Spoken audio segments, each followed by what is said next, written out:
김광덕 목사가 쓴 물매와 조약돌 29번째 글입니다. 제목은 그리스도인이란 혐오에서 인류애로, 인류애에서 하나님의 사랑으로 2016년 6월 26일 블로그에 올린 글이죠. 너희가 나를 사랑하면 나의 계명을 지키리라. 내가 아버지께 구하겠으나 그가 또한 다른 보혜사를 너희에게 주사 영원토록 너희와 함께 있게 하리니 그는 진리의 영이라. 세상은 능히 저를 받지 못하나니 이는 그를 보지도 못하고 알지도 못함이라. 그러나 너희는 그를 아나니 그는 너희와 함께 거하시며 또 너희 속에 계시겠음이라. 내가 너희를 고아와 같이 버려두지 아니하고 너희에게 오리라. 그날에는 내가 아버지 안에 너희가 내 안에 내가 너희 안에 있는 것을 너희가 알리라. 요한복음 14장 20절 말씀입니다. 최근에 강조하고 기도하는 내용을 책상 위 유리판에 넣어두고 기도 제목으로 삼고 있습니다. 그리스도인이란 사람의 동기가 전적으로 순수하게 변화되고 세상에 있는 모든 가치관 위에 더 숭고한 가치관을 가지게 되고 거룩한 삶의 행실이 나타나고 비이기적인 성품과 태도가 나타나고 자제력을 갖추게 되고 돈에 대한 집착이 사라지고 하늘에 속한 거룩한 대화로 소통하는 사람이다. 존 넬슨 다비의 영광스러운 구원에서 따온 글입니다. 영국의 형제 회원이죠. 존 넬슨. 대부분의 믿는 이들은 예수님을 영접하고 회개하고 믿고 교회 생활을 시작합니다. 그러나 그것은 출생에 불과한 것입니다. 그리스도의 장성한 분량까지 자라고 또 자라야 합니다. 집사, 권사, 안수집사, 장로, 목사가 된다고 계급장처럼 올라가는 것이 아닙니다. 자라는 것이 아닙니다. 그리스도의 신부로 자라야 합니다. 제자, 청지기, 충성된 증인, 그리스도를 신랑으로 모시고 함께 살 때 그리스도인의 삶을 살게 됩니다. 에녹처럼, 다니엘처럼, 초대교회 제자들처럼, 바울처럼 자기 힘으로 자기가 주인이 되어 자기를 위해 사는 것이 아니라 작은 그리스도가 되어 그리스도처럼 살게 되는 것입니다. 나의 영 안에 생명 주시는 영으로 함께 계시는 그분이 우뜸이 되어 주인이 되는 삶을 살게 되어야 합니다. 로마서 8장이죠. 예수를 잘 믿었는가는 열매로 알 수가 있습니다. 임종시에 볼 수 있습니다. 그러나 확실한 것은 천국에 가면 주님이 판단하실 것입니다. 분명한 것은 자기 옛사람 자아의 힘으로 믿는 사람은 율법 신자입니다. 종교인입니다. 평생을 신앙생활해도 오라 곤고한 사람이로다. 로마서 7장 24절에 삶을 살다가 부끄러운 구원을 받게 될 것입니다. 그러므로 믿는 이들은 항상 하늘에 속한 거룩한 대화로 소통하는 사람이 성령의 사람이고 예수님처럼 사는 그리스도인이 되는 것입니다. 미국 교회를 따라가는 한국 교회입니다. 대부분의 목회자들이 미국에서 공부한 교수들에게 배웠고 대부분의 선교사님들도 미국에서 오셨기 때문입니다.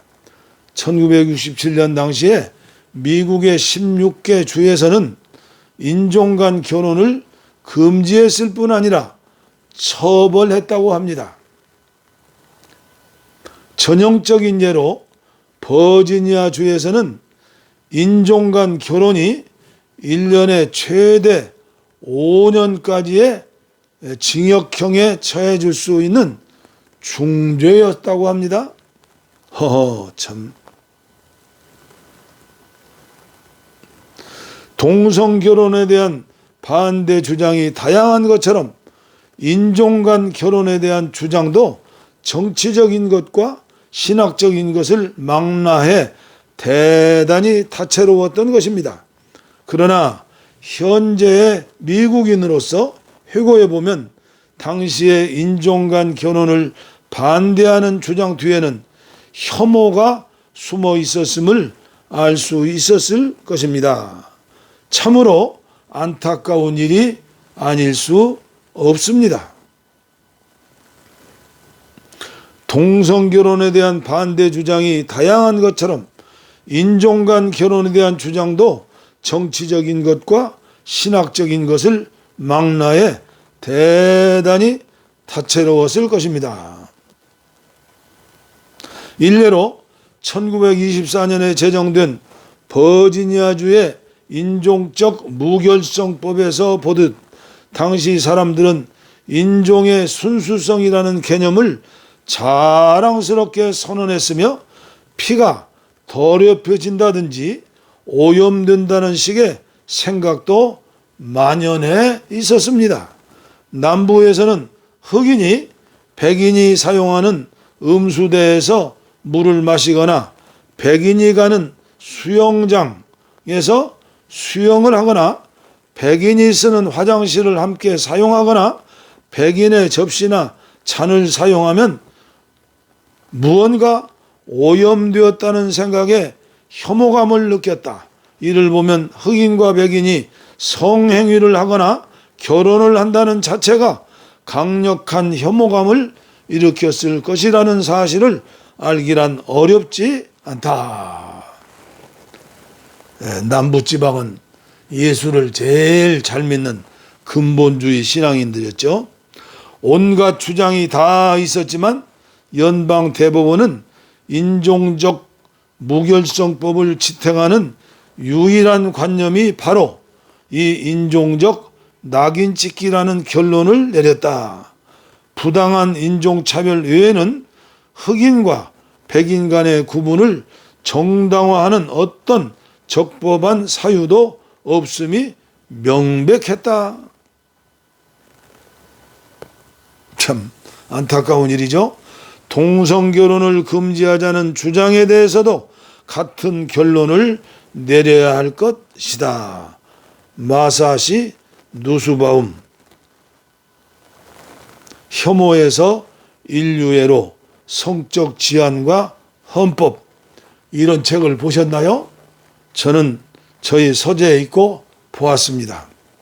이제 한국교회도 성소수자와 그중 동성애에 대하여 근본주의와 정통주의, 복음주의적인 신앙관에서 일방적으로 매도하고 총알 없는 전쟁을 하지 말고 용기 있는 신학자들이 나와서 창조적인 목소리를 냈으면 합니다. 직장 다 떨어져 버리죠. 먹고 살기 어렵죠. 신학은 하나님이 이 세상 안에서 일하고 있으며 인간사에 개입하고 있다는 하나님의 내재성을 강조하는 전 세기의 낙관론적이고 이 세상 중심적인 사상의 연장으로 시작되었던 것처럼 여성신학, 해방신학, 흑인 해방신학처럼 말입니다. 하나님은 구만리 장천에만 계시지 않으시고 고난한 세상 속에서 아파하고 눈물을 흘리며 억압받고 슬퍼하며 죽어가는 수많은 사람들과 더 가까이 계시는 사랑의 하나님이십니다. 대형교회를 목회하지 않더라도 하나님의 임재 속에서 주님의 음성을 듣고 행복하게 목회하며 섬기시는 수많은 목회자들과 평신도들이 계시다고 저는 믿습니다. 반기문 총장, 박원순 시장처럼 혐오에서 인류애를 넘어서 사랑의 모범을 보여주시며 사랑하라고 마지막 설교하시고 기도하시고 십자가에 달려 죽으신 주님처럼 설교하시고 기도하시는 그리스도인들이 용감하게 외쳐야 할 것입니다. 요한복음 14장부터 17장까지 매년 열리는 퀴어 문화 축제를 보면서 생각하는 것입니다. 그들은 물대포와 최루탄을 맞지 않으며 2천여 명의 경찰 바리케이트 안에서 제발 살려달라고 외치는 것입니다. 혐오하지 말고 인류애로 법적으로 떳떳하게 대한민국의 국민으로 인정받고 보호받으며 살 수 있도록 퍼포먼스로 행복한 축제로 만드는 것입니다. 지구촌에는 그리고 우리나라에도 수많은 성소수자들이 있습니다. 그리고 그들을 인정하고 사랑하고 함께 아파하고 눈물을 흘리는 부모와 형제, 가족들이 있습니다. 그리고 혐오에서 인류애로 그들을 품고 있는 수많은 이웃들이 있습니다. 한국교회는 절대로 그분들을 적으로 만드는 무례를 범치 말아야 합니다. 예배당 문을 활짝 열어야 합니다. 그리고 마음 문을 활짝 열어야 합니다.